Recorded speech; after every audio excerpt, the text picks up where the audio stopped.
cuero, por eso aguanta cualquier clima. Soy una fábrica de humo, mano de obra campesina. I think the idea of this program really comes from a deep belief that instruction in the classroom isn't sufficient for students to really capture for students and allow them to deepen their understandings of the complexities of an issue like immigration. The students go and they experience, and this year, the program has evolved, so now we talk about they were immersed and they confront these issues, they confront people and their lives and the ways in which immigration issues touch their lives.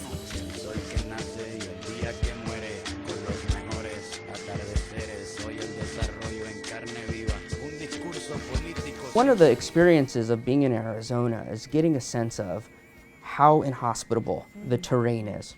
Walking the land in daylight, in our brand new Nikes, with all the possible amenities and equipment you could think of, and then trying to imagine what it would be like to do it in the middle of the night without the proper equipment or water, not knowing exactly where you're going, not trusting your guide.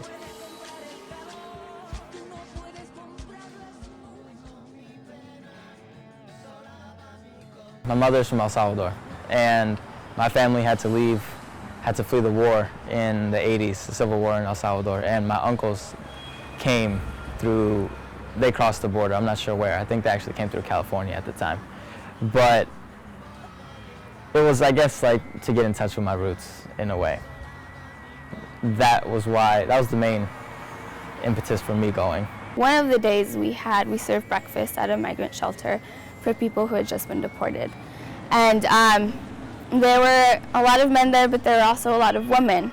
And there were also a lot of really young women. We met this one woman who was there with her 15-year-old daughter.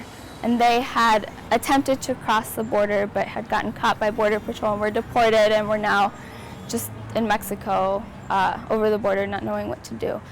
But that really had an impact on me, because I was like, if my dad hadn't crossed through the border, this would have been me.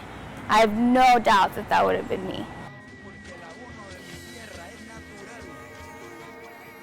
My students, we learned about and certainly talked with humanitarian workers who discussed and told us how, rape is almost, it's not like it could happen. It's when women leave, it's pretty much with the idea that it's probably going to happen. It's one thing to read about women being raped on the border, or men being beaten, or some bad detention policies or something. And it's another one to speak to someone who has likely just been raped or beaten, or who's 2,000 miles from home in some foreign city in the freezing weather, because then you're involved, right? And you're not just a spectator, right? This is your issue now.